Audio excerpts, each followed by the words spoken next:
It's always been such a joy, especially at artist alleys, seeing people walk past my table and kind of back up a little bit to realize that they're staring at pugs and seeing that kind of confusion and kind of enjoyment in their face. Hey friends, I hope you guys have had a lot of fun getting to meet Beth, Zen, and Caro, the core people that make up the Puglie team. For my interview, I actually asked you guys to give me some questions over on Facebook, Twitter, and Instagram, and without further ado, let's get started. What are your future dreams / accomplishments for Puglie? The bigger and wilder, the better. My future dreams for Puglie consist of, first and foremost, a comic book. I don't intend on making comics a kind of like long-term thing. It's not really my medium, but I do have stories and little 4 comic panels planned out for Puglie that I really want to create. And I just want to create a one-off comic just to really show Puglie's stories and also the world that he lives in and how he interacts with that world. So that's first and foremost. My second goal, a video game, which is a pretty huge leap from a comic to a video game, but I actually do have a game planned out in my head and on some documents here and there. And then really far down the line, it may be little animations based on the comics, as well as a pop-up themed cafe and maybe even a pop-up store where it's like all decorated Puglie and people can take pictures in it and they just enjoy themselves. A lot of my inspiration comes from the Line store, which is kind of like a one-of-a-kind in North America. I really love the idea of having like giant statues that you can interact and take pictures with, and everything around is themed whatever the character is. So at the moment, those are my main goals. When I'll reach them, I don't know, but I really hope I get to achieve all of them one day. What was your greatest challenge when Puglie first took off? Fear. Every great thing that happens to Puglie, I am happy and I'm excited, but there's a lot of underlying fear and this feeling that this is fleeting. It all goes downhill from here. And I guess in a lot of ways, the greatest challenge is trying to manage that guilt and that fear. You know, the guilt that comes with not working on Puglie every single second of the day. And even till this day, the overwhelming feeling of just having a lot to do, too much to do. I'm sure it's hard to fit other stuff in with all the Puglie work you must juggle, but what are some of your favorite things to do outside of all that? Pre-COVID.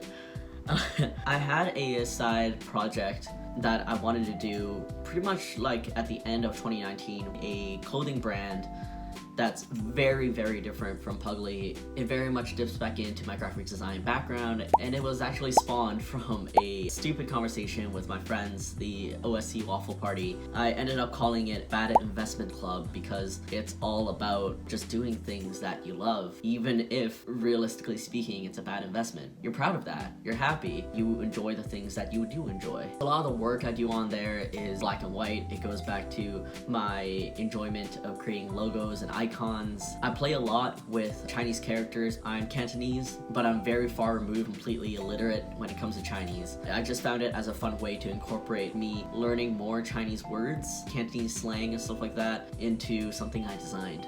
What would be your ideal day, and what would Puglie do?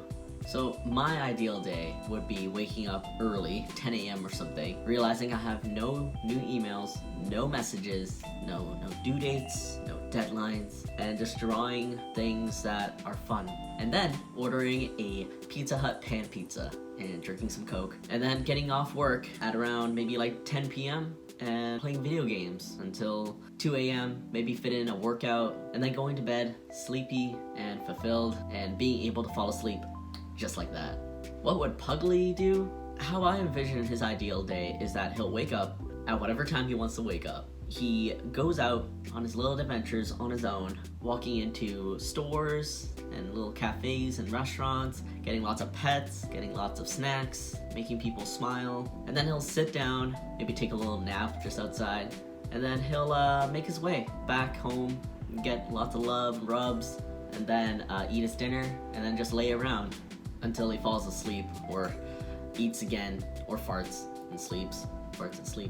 Who inspired the personality of the one and only Pootie Buddy? Who inspired the personality for Puglie? I don't know. I honestly don't. I didn't really reference anyone. I feel like his personality arose because it's what he did for me. He made me laugh, feel comfort, made me feel joy during a time when I really didn't find any joy in anything. He was this feeling that things will be okay, and just from me creating him and him giving me those feelings, his personality just grew to how I want him to interact with other people, to give to you and anyone that comes across him the same feelings of joy and comfort and the feeling that things will be all right as much as he gave me. I think in large part, I mean, he's a dog, so dogs are great. All dogs are good dogs. They love you with so much heart, and I think Puglie, for the most part, imbues a lot of that. So I guess in a weird way, Puglie gave himself his personality. Which Puglie costume / iteration is your favorite? Whew, okay. Donut Puglie, probably one of my favorites because that is the OG Puglie, and that's the original idea of me putting a stupid fat thing stuck in a donut hole, so there's obviously a soft spot in my heart for that. The first rendition of the Takoyaki Puglie is probably one of my favorites because I think artistically, Puglie style has some limitations, especially when it comes to shading. And when I first decided to do a takoyaki, because it's such a fried, glistening ball with some burnt marks and stuff, I wasn't really sure how I would translate that kind of texture with such a limited shading style. I ended up pulling it off, so I'm really proud about that. And then otherwise, the milk carton Puglie, one of my personal favorites because I like the shape of milk cartons. And I feel like cotton candy Puglie. I remember distinctly when I first drew him, I just found it so funny that he was like, poof. I'm referencing a lot of like my OG drawings, but honestly, during that time, they made the biggest impression. Definitely cemented themselves as a soft spot in my heart. It's so fun to see your journey unfold. What initially inspired you to start creating Puglie stuff? My inspiration to start Puglie stuff actually came because I got into a very debilitating art block. I lost a lot of passion for doing art. I wasn't really sure where I was going in my career, if I was going anywhere at all. I didn't want to create. I woke up every single day feeling nothing. I just lived. No interest, motivation, inspiration, nothing. And a lot of that came from me accidentally comparing myself to a lot of artists that I admire. And you know, this happens often to a bunch of artists, and I think rarely it creates such an awful issue. But I would see artists, you know, around my age or younger, established in the industry. They have such a solid, amazing style. Their skills are beyond anything that I can imagine. And they're flourishing. They're doing great. And it's, you know, as a supporter of them and stuff, I was always so happy, but it ended up creating this feeling of like, why am I not there? Why am I not doing as well? So eventually, after feeling kind of depressed, sat down in front of my table. I asked myself, Euge, what do you want to draw? I asked this of myself with no expectations of how good, how correct, or how anything what I was going to put on paper was going to be. I really didn't care if the anatomy was correct. I just wanted to give myself the freedom, the permission to draw something, which is really weird to think about. And I remember saying to myself, fat, stupid things and food.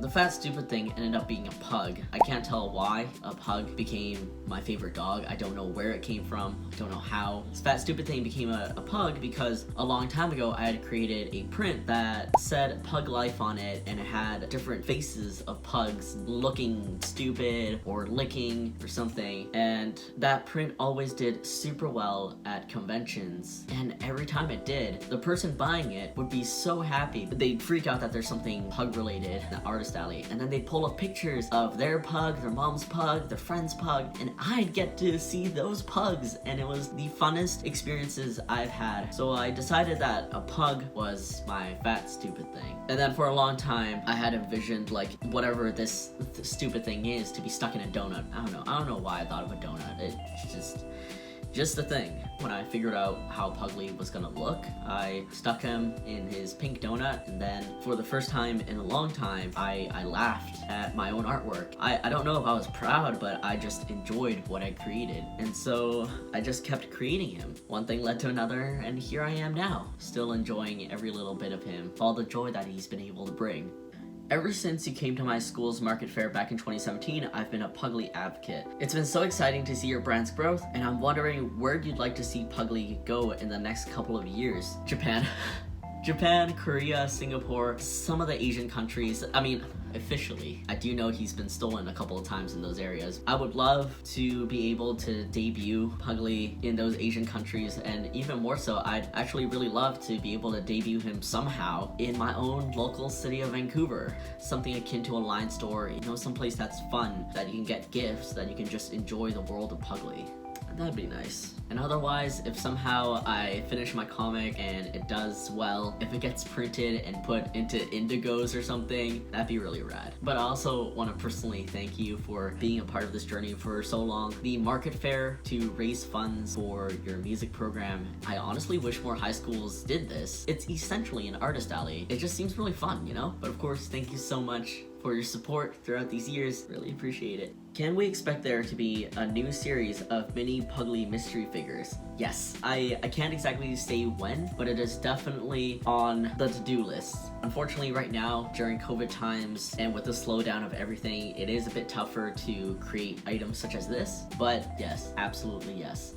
What inspires your art and the kind of direction you would like to take Puglie in? As I mentioned a bit briefly, a lot of stuff in Korea and Japan and Hong Kong, the way they develop their characters, the brands that are based off of the characters is the biggest inspirations to me. The fact that a giant chunk of the population can appreciate such characters and not necessarily write it off immediately as like silly kids thing. You know, I grew up with that. Sailor Moon, Dragon Ball, Crayon Shin-chan, big one in my life. I just appreciate all the nostalgia and just the childlike charm that these characters bring no matter your age.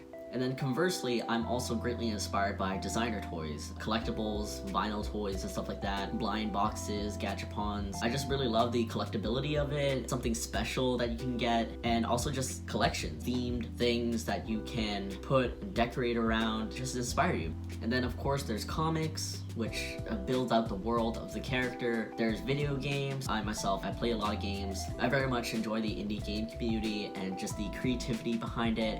So I'm also interested in branching out into games with Puglie. I studied animation for university, so I can't say animation is my favorite, but I definitely enjoy the medium. And I'd love little one-off series, something really short, really small, like a little snippet of Puglie's life. Have you ever considered making little comic stories of Puglie as some little adventures? Yes, as I mentioned before, yes, the comic is my first and closest milestone that I want to complete. I've actually started on it. It's just with commitments to collaborations, lots of deadlines, I haven't been able to actively work on it as much as I want to. A question for you, what is the best drawing of Puglie? The best drawing of Puglie is the heaviest breathing one, where he's like scrunched up and he has a bunch of neck rolls. I think that is what a lot of people would say is the best drawing of Puglie. That's all the questions I got, but if you are watching this and you have questions of your own, please feel free to add it in the comment section. Thank you so much for watching. I hope this was a fun interview of me, and just as always, I appreciate you being here. Hope you guys take care, have a great rest of the day, and I'll see you soon. Bye.